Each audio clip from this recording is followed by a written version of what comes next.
Nosey Nancies is a true crime podcast based in Austin, Texas. If you are sensitive to any of the trigger words, this is not the podcast for you. Due to its graphic nature, listener discretion is advised.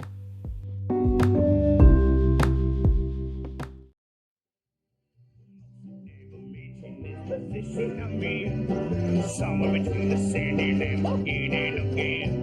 Well, I was just pretending that it's all just a dream. A little condescending to believe in it. I'm getting the notion that I'm going all in. All right, ready? Wait. I gotta take a sip of my drink because my mouth is dry. Take a sip. Get hydrated. I feel like all this should be part of the podcast. Right. Just Yeah, it's perfect. All right, ready? okay. Ready. I've got it. All right. Together. Okay, you got your life together. Got That's it good. together. Hey, all you nosies. I'm Alequah. And I'm Jasmine, and welcome to Nosey Nancies Season 2, Episode 4. And this is a special episode with Amanda and Zac. Hello. Yeah. How's it going? Hi. So Amanda and Zac, I actually met at the beat store. And, Oh, really? Yeah, I did. And they were cool. You know, I was like, oh, good. These people seem nice. Guy has a lot of tattoos. Amanda seems like, you know, she's like cute little bubbly blonde. And I was like, hell yeah. And so we were like talking and I was like, oh, I have a podcast. And they were like, what?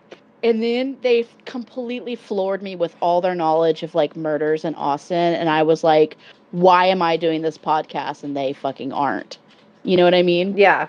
I was like, wow, maybe I should just reevaluate my whole life right now. That's Yeah, so an amazing wealth of knowledge too. I feel like there's a lot of stuff that goes down in Austin. A lot of stuff that people don't realize, you know? Yeah, I didn't know. I had no clue. But so y'all actually have like a you have a business called Halloween Party where you make jewelry and lots of really cool Halloween themed stuff, like masks and stuff, right? Yeah, we make jewelry, we sell crystals, and also some oddities and some weird stuff, like dead things. And Oh, that's cool. I'm way into that. yeah, like taxidermy and just, you know, whatever's weird. We like I weird stuff. love that. It's like a gift shop at the sideshow. Oh, Yeah. that's awesome. Yeah, that sounds pretty cool. They gave me a piece of what was it? Not a Hessenite. It was mica. Was it mica? No. What was it that y'all gave me? Yeah, it was really dope. I can't I have remember what it was. Oh, it was feldspar. I think. It's really super gothic, and I'm like, you know, I'm a goth. I like to be a little gothic here and there. I mean, Jasmine's more gothic than me, I would say, but I'm like a baby goth, and Jasmine's like a, you know, she's been doing it for a while. Marilyn Manson at this point. Oh my god. In his Yeah, current we're state. like Oh God! If you're Marilyn Manson, what does that make Todd? Is he like more like Rose McGowan, like you're Johnny Depp, or Oh you're? my god, he's my little beautiful Rose McGowan. Yes. Oh God, I love it. I think he could probably pull off that sheer dress too that Rose McGowan pulled off in what was it, the red carpets or whatever Oh, in yeah. 1999. Yeah. Yeah. Wow. Amazing. I'll ask him. Yeah, ask to do him. it. Maybe we can get some pictures and put that on the Patreon whenever No, we get ma'am. that together. Oh, okay. You could pay me not to put it on the Patreon, and then I'll just put it back into the. I'll put that money back into the podcast. into the podcast. Yeah, you could be our sole producer, and you wouldn't even know it, Jasmine. It'd be great. How much are you charging? Because how much money do we have in the podcast? Like $5? Yeah, and oh, by the way, we never even got that fucking money that we made from our all of our ads that we had for a hot minute Is it gone? last year. I don't know what happened to it. They were just like, here's $5. Just kidding. Are you Story of my life. Well, I love you. I love you. I love you. No, I don't. Just kidding. Yeah, great. Wonderful. Is Spotify for podcasters one of my ex-boyfriends? Because that's how it feels. Can I tell you something really quickly, though? And I think you're going to love this, Jazz. Okay. I got Leopard record player. Where did you get that? Are you ready? Is everybody sitting down? Are we sitting down collectively as a whole? From Ross, Dress for Less. Really? I know. So, if you want to be like me, I do. Well, go to Ross. Yeah, go to Ross. Honestly, I went to Ross for some work clothes because I'm corporate. It's sad. I actually That's awesome. was able to get like a ton of shit for like $100, like sweaters and pants and like 2 pairs of shoes. Ross is the deal. So great. Yeah, it is. I love it. I mean, you have to like kind of treat it like a safari. You know, you have to like you have to like hunt through the like aisles, and there's like rogue shoes flying off the carts that are probably going to kill you. So you have to like be aware of your surroundings. Probably also totally filled with COVID, of course. Yeah, but like completely right. But but absolutely worth it if you can. If you can master the jungle that is Ross. You make it. We're there like once a week at least. Yeah. I love Ross. They've got the deals. You might get stabbed in the dressing room over a $12 pair of Betsy Johnson pants. Yeah, that would never happen at TJ Maxx. That's true. Never. No. Never. That's when we're feeling fancy. We go there. Oh yeah. When you're feeling like you're like highfalutin. Let's go to TJ Maxx. I get a bonus. We're not shopping at Ross. We're shopping at TJ Maxx tonight. Yeah. Oh, we better be sponsored by either Ross or TJ Maxx for this. That's all I have to say, because we're just talking them up. We are selling it. And Todd, if he knows what's good for him. Somebody was like, "Oh, you and Jasmine should do lives," and I go, "Are you kidding?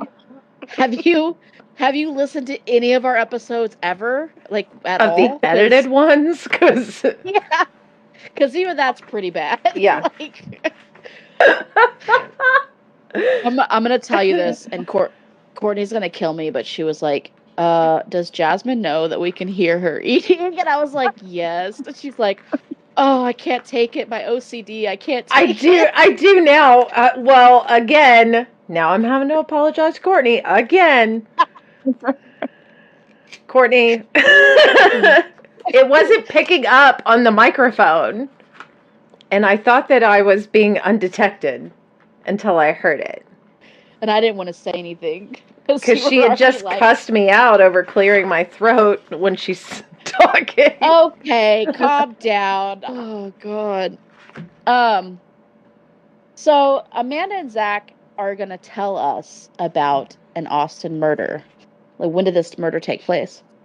1999. Ooh, that was a great year. Pre-millennium. It's pretty famous in Austin.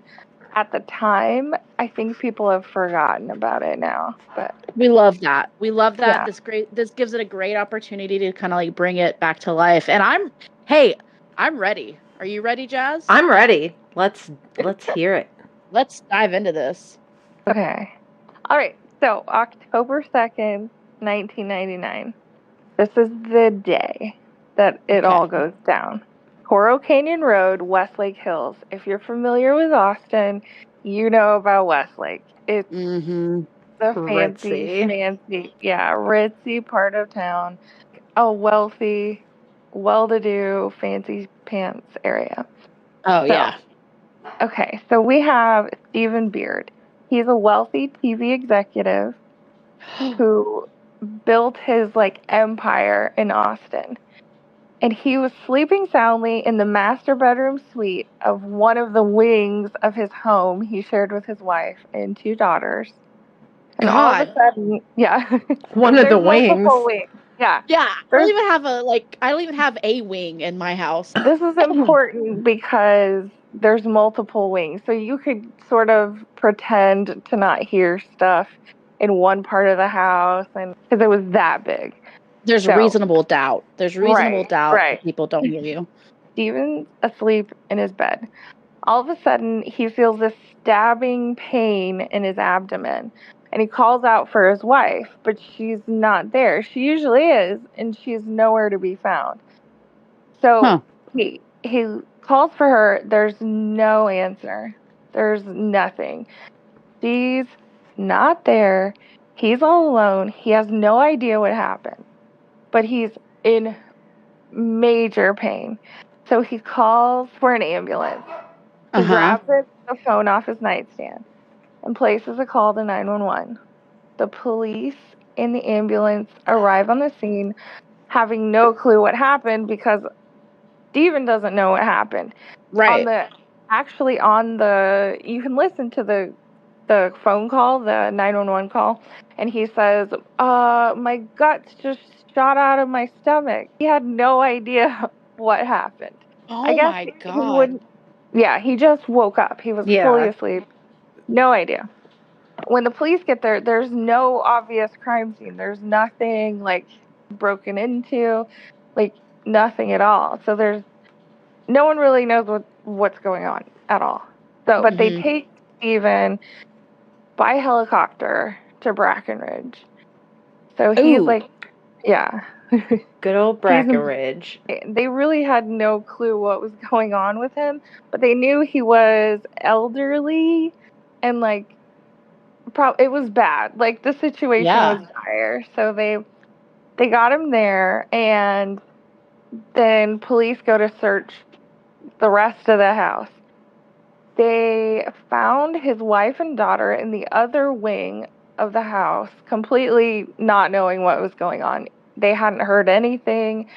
What? They were asleep.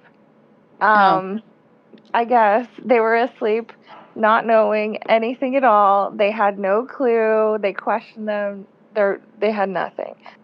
So they continued searching the house, and the police finally found a shotgun shell, which confirmed that the cause of Steven's injury was a gunshot to the abdomen. Oh my God! Like, how do you how do you not hear a shotgun shot though? I mean, like, right? Yeah, like a 9mm. Okay, fine, but like a shotgun. Yeah, those are loud. Yeah, those are a lot. Depends on when your brain becomes active when you wake up. No, but I'm not talking about him. I'm talking about. Oh yeah. Like he didn't hear the shot. I wouldn't either. The way I sleep. Yeah, no, no, but for the mom and the daughter, like, how do you not hear a fucking shotgun shot? I don't know. That sounds kind of suspicious to me. Yeah, definitely a little suspicious. So yeah, but okay. So then they go. You know, who would want Steven dead? Why? What was going on? Who knows? Yeah, and to answer that question, we need to talk about Steven's wife, Celeste Johnson. So Celeste was born in Culver City, California in 1963. She was adopted like right after she was born, like when she was like a newborn. Celeste was typically a normal child, but in her adolescence, she became more troubled, started acting out, and at 17, she got pregnant. Married Craig Bratcher and gave birth to twins, Christina and Jennifer. Then moved to Washington, but Celeste found herself like just miserable there, and soon she divorced Craig. So in 1988, Celeste moved to Phoenix, Arizona, and married another man, but almost immediately their marriage fell apart. And in 1991, at 28 years old, Celeste met and married Jimmy Martinez, third husband. Yeah, dude, I can't even keep a guy for a year. Okay, and this bitch is married 3 times already. What the fuck am I doing wrong? Oh God, some girls have all the luck. Her newest husband, Jimmy Martinez, got a job in Austin, so the family relocated to Texas. Jennifer, one of Celeste's daughters, decided she'd rather live with her father, so the twins split up. in 1993, Celeste got a job at the exclusive Austin Country Club as a waitress. There it is. That's how she Mhm. met him. Yeah, exactly. That's where she met Stephen Beard. He was 69. He was a member. And Wait. He was 69 years old when she met him. Yeah. She was 30. Oh God! Yeah. What the fuck? yeah, he I was like could- always like loud there and spending a lot of money and stuff, and people didn't really like to deal with him, but she did. She's Anna Mm. Nicole. So yeah, she probably killed him. Oh, that's what I'm gonna. That's my that's my theory here. All you had to tell me was the name, and she's my suspect. Yeah, She sucks. Celeste. Oh, murderer for sure. Mhm. He was looking for a younger woman who wanted to get with a rich guy, not necessarily for anything but money. He wanted that. He just wanted to spoil somebody and show them the world, I guess you could say. Where's that guy for me? What the I hell? know. He's like a pretty good dude, actually. As we go on, you'll find out. Yeah. He's definitely. Well, I think all the guys in her life were not the problem when it came to the Right. relationship, as we'll kind of find out about her. For sure.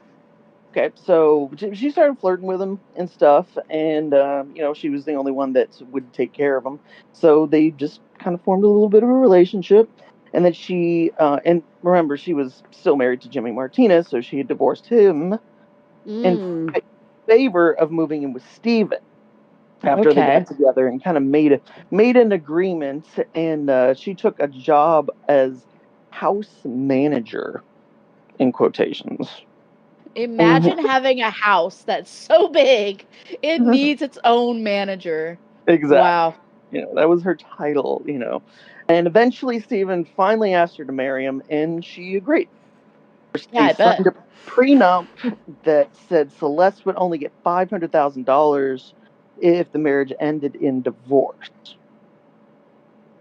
Yeah, but how much is she going to get if the marriage ended in death? That's what I want to know. Yeah, Exactly. all of it.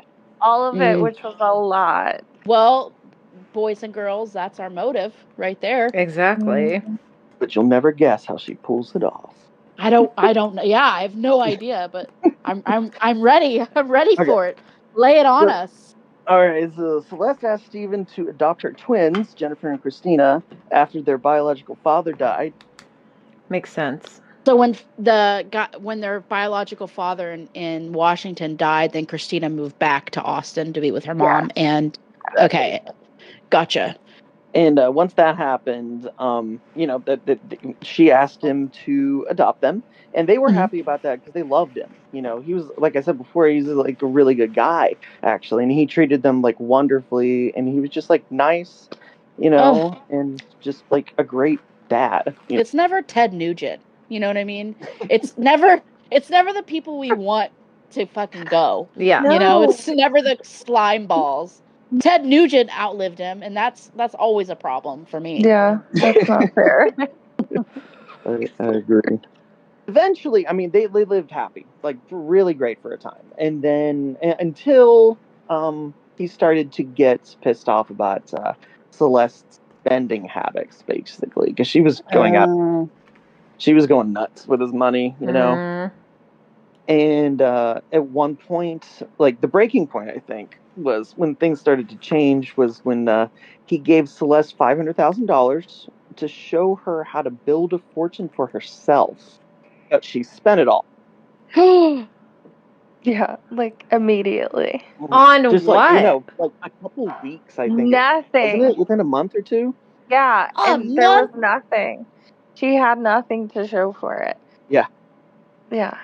She went to Ross. Well, she would have gone to Ross. She would have had a lot to show. Yeah, right. Wow. Could you $500,000? Are you kidding? Back in the 90s, you could buy 2 houses for that here in Austin. Yeah. If I had that, I'd be set for life. I'd retire. Absolutely. Mm-hmm. Yeah. He wanted her to build a fortune for herself, though. So, like, I would assume that'd be like investing and like, He expected her to invest and start like businesses and like do all this stuff, and she just decided to waste it. Jesus. Oh, that makes me so mad in my pants because let me tell you, if that was me, well, first of all, leopard coat, okay, fur leopard coat. But after that, And that's the okay, record player. yeah, for my record player. But after that, I'd be buying up so much real estate in the 90s. Yeah. Oh Mhm. my god. God. Oh, I gotta Yeah. find me a rich old man. I gotta do it. That's You my only gotta. hope. They're out there, know. and some of them are nice, apparently. Apparently, Not anymore. yeah, they're all wise to the game now. Yeah. You know, this is back in the 90s. Yeah. This was a thing back then. Fucking Anna Nicole Smith, she got one, and then after she did that, like, then they started wising up. Yeah. Her show was great. Oh my god, I love Anna Nicole Smith. I love her. I Same loved her. I'm not to derail the like conversation that much, but like, did you see the thing about Howard Stern when he was like, "You're a big lady"? And I Yeah, wanted to be what like, the fuck is up with that? Howard Stern, you look like a fucking scarecrow. Okay? I hate that guy. Yeah, he sucks. Did you see the video of him when he like had like a bald cap on and he looked like the professor in Nightmare Before Christmas? The one with No, but I can definitely imagine it. Google it right now because he does. He looks like They have like the same glasses. Dude, he looks like a Chernobyl victim. Okay? He does. Howard Stern with a bald cap. I just wish the radiation would finish the job for that motherfucker. That's all I gotta say. I hate that guy. Him and Ted Nugent, man. These he looks puny-ass- like Billy Corgan. Isn't that the guy? Billy Corgan, although I have my own beef with Billy Corgan, 1,000 times better looking than fucking Howard Stern. Very true. Yeah. Oh, God, he makes me so mad. I hate that guy. I hate him. Anyways, go ahead. Sorry. Well, it gets worse though with the spending, so prepare to get even more pissed off. Oh, God, okay. So every month, guess how much they got every month? Like her and her daughters every month. What was the allowance you think he gave them every month? 50,000? Because he was worth like 20 million or so. You know, he wasn't like insanely rich, but he was rich. You know. Right. Oh, it was 35,000 a month. Oh my God. Look, But Jasmine, she had the ability to go over it, and she also did. She went over it all. always. It was just like a verbal limit, so she would just keep on spending more than that. what are you spending $35,000 on a Just month? like clothes and shit, and getting her nails done like every day, and that sort of thing. I don't is have the time insane. to be that rich. Listen, I do. I can make time. Yeah, I can make time for that. 35 grand a fucking month? Yeah, like, are you grand a month. joking? That's a lot of people's salaries. Yeah, a Mm. year. Yep. Oh my God. People's entire salaries in like a few weeks. On getting her nails and clothes. Like, how many clothes can you... Look, I've got 3 shirts that I like. 3. I got 2 bras, and I'm not saying how many underwear I have unless you're interested, and then you could just give me some money for them, because I'm not talking about that. This is not... I mean, I'd have to try really hard to spend that much money in that short amount of time. I'd have to like try. Yeah, you'd have to try. I have a panic attack every time I spend more than $100 at a time. Oh yeah, Okay? 100's like my limit to where I start panicking. If it's over 100, I'm like, oh. Yeah. I can't even spend like $20 without guilt tripping myself. Oh hell yeah! I know. I That's think I got like insanity. addicted to it though, because like he cut her off eventually, and then she started stealing jewelry from his safety deposit box To get money? to get money. You know, so it's like to feed her habit. Wow, yeah. She probably was addicted to it. Yeah. Probably. Yeah. I mean, she already had like she had problems. She had mental health things already. It pushed her a little bit more. And he was threatening her with a divorce, and she was threatening that she would take her own. She would kill herself. Stephen demands and mandates that she gets treatment for her mental health issues. I mean, that's a pretty reasonable request, I would say. Yeah. Right, and she goes. She actually goes. I'm sure there was some fight that ensued, but we know that she goes in early 1999, early in the year. So just remember, this is January, February. We got 10 months until the murder. Within this time frame is what I'm going to describe now. So early 1999, Celeste she went in voluntarily to St. David's Pavilion. And during her stay, she met a woman named Tracy Tarleton. Yeah, she was a native Texan, and she was a manager at Book People. Book People? Got a lot of lost in landmarks in place. Oh, yeah. She goes to get some help, and when she goes to get help, she meets Tracy Tarleton. Right. Okay. Bond over childhood trauma and stuff. Oh, like me and Jasmine. That's sweet. Yeah. Celeste maintained it was a completely platonic relationship, but Tracy didn't take it that way. And what is up with this chick? She must be was she super hot or something? No. Personally, I wouldn't say so. She's I don't know. She looks completely average. An average blonde woman in 1999. Because if they're super attractive, that I kind of understand, right? That's super shallow, but it's the truth. That makes more sense, right? Yeah. Than somebody who's just completely plain Jane. Does she have a gorilla grip or what? Yeah. You know what I mean? I mean, she had narcissistic tendencies, right? Yeah, absolutely. Yeah, she was extremely narcissistic, and I don't know how anybody gravitates toward that type of personality anyway. I mean, somebody who has a lot of money, like Mr. Beard, it just seems like he could have whoever they wanted, and they chose this woman who was a narcissist. Maybe she manipulated him or whatever, and she did. I guess I'm just too lazy for that shit, because there's some people where I'm just like, huh? How did you get manipulated by that person? And they're just like, I know, and she would do it immediately after she got divorced from the first person. This was she would immediately get with somebody else. It was just her grift. She was good at it. There's just something about Celeste, I guess. Tracy confessed her love for Celeste, and then then they got released, and they stayed in contact, and they met daily. They just continued the relationship. Okay. And Celeste brought Tracy over to the house, and she shared with Stephen and the twins, and often flaunted their relationship, actually. In front of Stephen? Yes. Yeah. Wow. And the twins. And the twins. Yeah, but Celeste would deny that they even had that. But as she would come over, and there was one time at a party when they went to another room, but Stephen was still there. Celeste didn't know that. But they kissed, and Stephen saw it and confronted her, and she was like, "Oh no, that's what I do with all my girlfriends." I mean, I don't normally French my friends. Right. I mean, I guess I would if they were needed me to for You're such a good friend.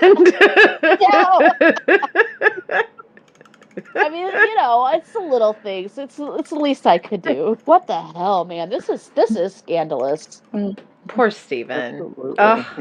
One of their daughters actually said that Celeste and Tracy sat them down and Tracy said that we're in a relationship, we are girlfriend and girlfriend.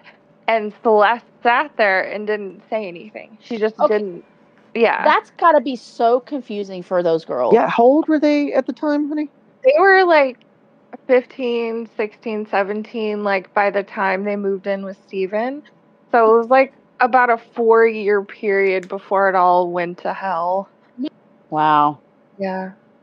Anyway, sorry, go ahead. So they were making out in front of the twins. Yes, that was happening, and she would tell Tracy that he was a terrible abuser, and he would hit her and control her, like say that he was the narcissist, basically. And she would just tell her that she just went away from him so bad because he was just so terrible to her, and Tracy just like sucked it all up. I think maybe it was her like social skills. She was like quiet and reserved. Right, she was somebody that's easily manipulated. Yeah. So she was just like naive and trusting. Pretty much, yeah. I think it was super easy for Celeste to manipulate her. Celeste was just so manipulative that when she found someone that was easily manipulated, when she could just show them some attention and love, that it went too far. Like, it was able to get really bad. Yeah, she was able to push her over what she would normally do. Yeah. So Celeste manipulated Tracy into shooting her husband. Exactly. Fuck, man, are you kidding? That's terrible. Celeste better not fucking be alive still. I'm having a slight mental breakdown is what's happening right now, because what a terrible human being. No, Celeste is the worst. This is bad, but just see what she does to her own daughters, basically. The things that she did to them, the stories that they tell, just the things that happened. It was just insane. There's so many, and they're so unimaginable, the things that she would tell them or make them do. So it got to the point where she just kept telling her that he was terrible, and she wanted to get away. And Tracy was so in love with her, she would do anything to help Celeste. So Tracy said that Celeste begged her to help kill Stephen, so she wouldn't have to endure the abuse anymore. And they both thought of ways to get rid of him, even like cultivating a bacteria from the garden to feed it to her. What the fuck? Stuff like that. They were just like throwing stuff to the wall to see if it sticks. It was weird. And I mean, of course, there was no effect. It didn't do anything. But Celeste was saying that he was getting so fat that he didn't get nausea. Yeah, like he didn't even get sick from the bacteria they cultivated because he was so fat. He would often tell other people, like the daughters and everyone, that Stephen was so disgusting and so fat and so gross. And he was so loving towards her, and it's really sad. He would tell her daughters, the other ladies at the country club, about the Sunday Suck. It was like famous in Austin. And that was her having to like give Stephen oral sex every Sunday in order to get her allowance. Okay, excuse me, but I've been doing that shit for free every day.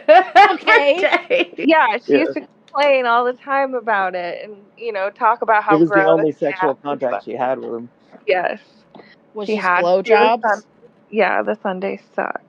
Just BJ's on the Sundays. She would tell her daughters about it, and just. Oh my god. That's weird. Yeah, that's weird. He often did stuff like that. What just a terrible mother. Like, a terrible person, like, all around, just fucking terrible. God. Horrible. Well, one night she even switched Stephen's usual vodka to Everclear, and she put sleeping pills in it as well. Oh my god. And then she called Tracy in a panic, wanting her to come over and help kill Stephen at that point. Was this the same night where they actually shot him? No. Oh my god. This is another different night. Okay, it's a different time. All right, got it. So he was like passed out, but he was still breathing. And Tracy came over, and she told her to put a plastic bag over his head. But Tracy couldn't do it. She seemed to not care if she got caught. And I don't know how she went about her life for as long as she did. Because I'm sure she did all kinds of things that were like really obviously bad with all the other husbands too. Maybe she just Sunday sucked the cops off. I don't know. Like, Doesn't seem like every time I've tried to do it, they wouldn't let me. So I don't know. You know, just kidding. God, I've never done that. So they decided not to kill him that night, basically. Celeste agreed, and they called an ambulance instead. And they took him to the hospital. And Stephen didn't know what happened. And the doctors just assumed that he got so drunk and took too many pills because he was drunk and he didn't know what he was doing. Because he usually takes sleeping pills, too. Right. And so Celeste was still stuck with him, and it drove her crazy. You know, she wanted him gone. She wanted him dead already. And she allegedly told Tracy that Stephen had planned a huge trip overseas with the whole family. And if she was forced to go on the trip, she would literally die. So Tracy finally set up to save Celeste's life.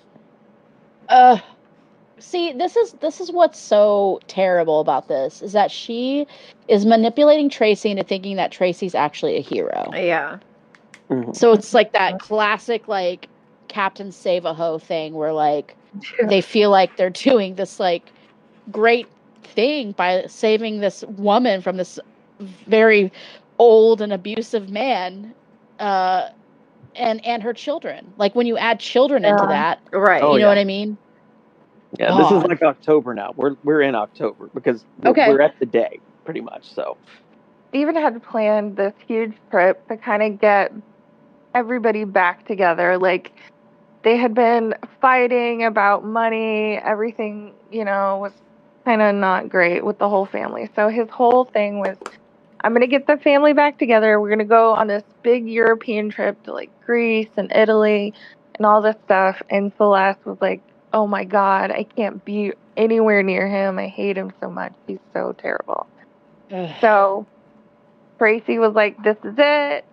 I got to do this, because Celeste told her that if I go on this trip with him for 2 weeks, I'm not coming back. I'll kill myself. So Tracy was like, okay, we're going to do it. So on October 2nd, in the middle of the night, Tracy enters Stephen's bedroom because Celeste left the doors unlocked. She made everything accessible. Yeah, so she wouldn't have to break in or anything. I think she just thought that she was going to be able to easily pin everything on Tracy, and she wouldn't even be suspected. Right. Well, right. I mean, look at her life so far. She's gotten away with everything. She's able to manipulate anybody. So why would police be any different? Right. Positive reinforcement for her behavior. Tracy enters Stephen's bedroom and just shoots him with a shotgun. She leaves quickly. She's gone by the time anything happens. Celeste is conveniently in the other wing of the house, and she's sleeping in Jennifer's bed. Christina's at a friend's house, so she's not even at home. So the police come, they take him, all that. They're talking to Celeste, and they ask Celeste and Jennifer if they can question them. As they're taking them downtown, Celeste says to Jennifer, don't tell them about Tracy. So Jennifer claims that her mother told her that night not to tell the police about Tracy, but upon questioning, they ask her who she thought might have shot Stephen. She immediately says, oh, it's probably Tracy, because my mom told me not to tell you guys. Oh, thank God for Jennifer. Yes. Good for her. She had a pretty strained relationship with Celeste. She would tell Christina, I love you, I need you, you're the only one that gets me. She had a favorite. But that was just a way to manipulate them further, know? So that way she had one of them on her side. Ugh. But either way, they both harbored some resentment towards her. Absolutely. They knew their mom sucked. On Sundays, especially. Especially on Sundays. So Jennifer tells them Tracy. So the police go to Tracy's house that day to question her. They ask her if she owns a shotgun, and she says Yes, and she takes him to her closet where the shotgun is. They take the shotgun, and days later, when the shotgun shell matches Tracy's shotgun, she's arrested. Steven's still in the hospital. He's not dead. He's alive. And Right. he lives for 3 months. 3 months he lives with a He gets released shotgun. from the hospital and checks back in. Well, yeah, so he gets released because he's stable enough to be released. Right, and the cops are gonna release him back into fucking Celeste's care Yeah. because Yeah. they think it was Tracy who did it. Yeah. Exactly. So they Oh, released no. him. They released him. He goes home. Celeste is basically to care for this man who's elderly and completely injured and not doing well. Her daughters say that during this time when he was at home, he wouldn't like wash her hands when she changed his wound dressings. She was like purposely getting it infected. Sick. Oh, Yeah. no. Jesus Christ. So What the I know. fuck, man? It goes bad. He gets like septic. Yes. So Oh. yeah, for sure. And then he goes back to the hospital and he finally succumbs to the injuries. Charges against Tracy were then elevated to murder. So Celeste's still out, wandering around, doing her thing, spending money, excessively partying. She's not doing well either, though. She was readmitted to a mental hospital. She starts calling her daughters from the hospital and threatening them. She had hired this other woman, and she was on their payroll, and their daughters were like, why are you paying this woman like $5,000 a month? This enrages Celeste. She's like, don't worry about her. Just ignore her. And they won't let it go. So she gets angry. She starts swearing at them. She says terrible things to them. And they're like, we're going to record the conversations. When she calls, we're going to start recording them. Yeah. So Christina gets one of those like little tape recorders because this is 1999. Yeah. She gets one of those, holds it up to the phone, and she records some of the conversations. In one of the conversations, Celeste admits that lady had info on her. That's why she had to pay her every month. So that lady was blackmailing her, basically. Right. Then she comes out and says, I hired someone to kill Tracy. Wait. She hired somebody to kill Tracy too? Yep. Yes. Oh, so Tracy wouldn't talk? Yes. Oh So my then, God. yeah.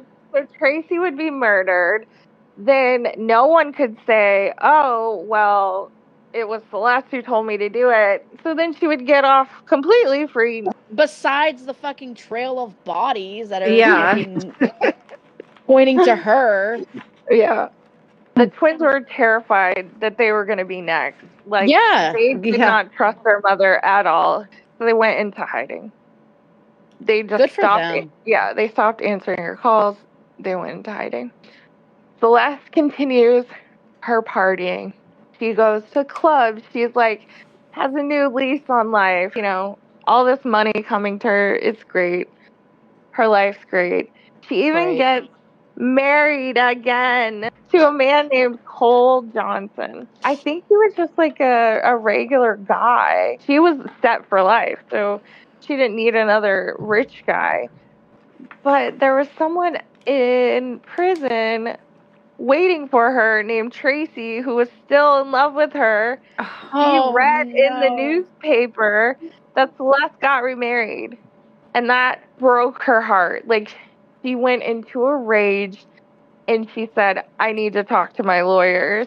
So she immediately talked to her lawyers and told them everything.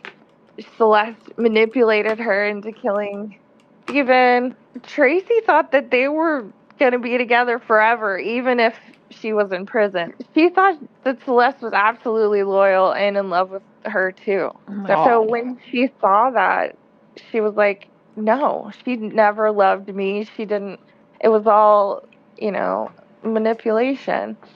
the police then charged Celeste with Stephen's murder. Good. After her lawyers, Tracy's lawyers, got her a plea deal for the implication of Celeste as Stephen's actual murder. So Tracy received 20 years in prison with the possibility of parole after 10 years. I'm okay with that because I feel like Tracy was a victim too. Yeah, to be that's honest. She true. was. Yeah, she was. Celeste was charged with Stephen's murder and placed on trial. After weeks of compelling testimony and 3 days of deliberation, they found Celeste guilty of murder and abuse of the elderly. Good. Yeah. She got 2 life sentences.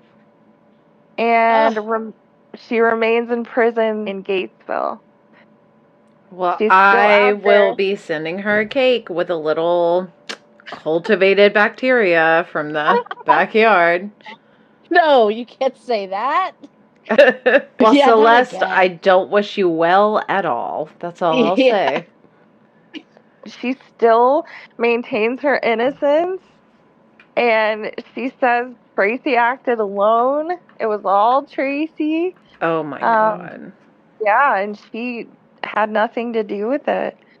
I mean, you know you're a shitty person when your children help put you away. Both of the twins took the stand against her in court, and they have had no contact with their mother since 2003. It's so sad because It like is. their father died, Yeah. and their mother's a narcissist and like a murderer.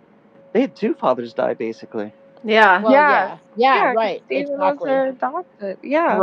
Right. So sad. So Man, sad. I hope they're doing okay though. I think they are. I know one of them has a family of their own now. They have 2 kids, and the other one is, I think, living in Austin still. They seem well in the interviews. They seem okay. So Good. also, Tracy is out of prison. Yeah, because it's been 10 years. It's been over 10 years. Yeah. What is Tracy doing? Do we know? There's also an interview with her online if you look it up. She seems like she's doing good too. Really? That shit up. Yeah. Doesn't she work with dogs or something? I can't remember, but she seems like she's doing good. Everybody is doing good except Celeste, who's not happy that she's in prison. Good. Jeez. Well, good. I hope that Celeste is permanently sitting on a cactus. That's all I have to say. I think it said that she was up for parole in 2040 something. She'll be 80 something. I just wonder who she's manipulating in prison. Is she running a crime ring or something? Yeah, she probably is. Right? Yeah. Definitely. I guarantee you she has a bunch of women under her thumb, in prison. Yeah. I mean, that was crazy. Yeah, that was insane. I feel so bad for the twins, but I'm glad they're doing better. And obviously I feel terrible for Stephen Beard. Yeah. I mean, he's really, but they're all victims. I mean, even Tracy, obviously Tracy had a choice. She had a choice. Yeah. But I do feel like she was a victim too, but at least she did her time and she, so. During the trial, she was the only one that showed remorse. She cried, and Celeste showed nothing. There were no tears. There was nothing there at all. No, she wouldn't. She's a narcissist. Yeah. They don't have the ability to have empathy, to feel empathy. Yeah, exactly. Man, well, thanks guys for coming on and thank doing you that so for us. much. Yeah. It was so fun. I'm so happy we got to do it. I was so excited to meet Alequah, and me too. Now we can say we did a podcast, our first ever. Well, just in 4 more episodes, you're going to do another one. So get ready. Okay. It ain't over yet. It's great because we don't actually have to do anything this time around. We were like, hell yeah, we could just sit here and listen to somebody else because it's so much work, like every week, researching and finding and like writing down. Jasmine's really good at ad-libbing, but I'm like the worst at it. So like I have to write everything down. It sucks. There's a lot of work that goes into this. So you Yeah. guys are We just happen to have already done the work when we were obsessed with the cases. So that's how we know like all these like pretty easily. No, y'all blew me away. Yeah, that was when I fucking first- awesome. Well, when I first met y'all, it was like y'all just like knew so much, and you were just like, "What about this? What about that? Did you hear about this?" And I'm like, "No, I think the only one I knew about was the yogurt shop murders," which is bizarre because Greg, when we opened Sea of Beads, like he was gonna actually lease out that spot. No way. Oh, really? Yeah. That would have been Yeah. so cool. Like honestly, know. that would have been nuts. I know, but it was too expensive because it's a huge space. We would have been doing the podcast in the shop. Yeah, yeah. yeah. It sounds like Obviously, this is a true crime podcast, but like we're also all about the supernatural shit too. So if you Yeah. have, Yes, those two. yeah, so if you have a story about that or whatever, with that's cool to hear too. I think with that, I think I'm gonna go ahead and do our missing person for the week. Wonderful. Unless, do you have any thoughts or concerns or prayers or comments, Jasmine? I have prayers for the girls, for all the girls involved except you, Celeste, and obviously Steven. That was so sad. But you guys did a really fucking great job. First podcast, you guys nailed it. Yep, Thank you did you. good. Yeah. we were nervous, super nervous. The first episode we did, the very, very first episode, we were both like, and like It was awful. it was awful. We re-recorded it because we were just like, can we do Aw. that again? I know. It took like, how long did it take, Jasmine? Like 4 hours for us to do Yeah. that one episode? Yeah, it was horrible. It was horrible. Then you just get used to it because you're just like, whatever, you can edit everything out, you know? Yeah, I've always wondered what it's like to be on a reality show. I'm like, I can't picture myself being okay with it at any point, but I guess you do get to do it. Yeah. Yeah, you must. Okay. So this week's missing person is a guy named Destin Henderson. He is 39 years old. He's 130 pounds. He was last seen the evening of October 24th, 2023, northwest Houston at Highland Cross Apartments complex. The car is also missing. He was driving a 2015 red Honda Accord, Ohio plates, JHP3637. He has a tattoo of his name on his right forearm and a rose on his left forearm. If you have any information that can help them find him, please call the Houston Police Department at 713-884-3131. Destin has black hair and brown eyes. But yeah, I think that would wrap up our episode for this week. If you guys like our podcast, you can follow us on Instagram. It's Nosey Nancies. And you can also join us on our Facebook group or our Facebook page. Do you remember that time, Amanda, when Jasmine kicked you out? Amanda, I need to Yeah. know. I need to know that you don't hold that against me. I completely thought you were someone else. I do not. It's Okay, good. I appreciate that. I'm very sorry. Literally every time we do this, she's like, I'm sorry to Amanda when I kicked her out. So I had to mention it this time before she did. Look, Jazz, you could sleep peacefully tonight. I know. It's been a long time since I've been able to sleep through the night. So it'll be it'll be good. a good resolution for you. Yeah. Yeah, if you have any questions, concerns, or any stories you would like for us to talk about on the podcast, you can go ahead and email us at noseynancies@gmail.com. That's NOSEYNANCIES@gmail.com. And I think that's it. So next week we'll go back to our regular scheduled program.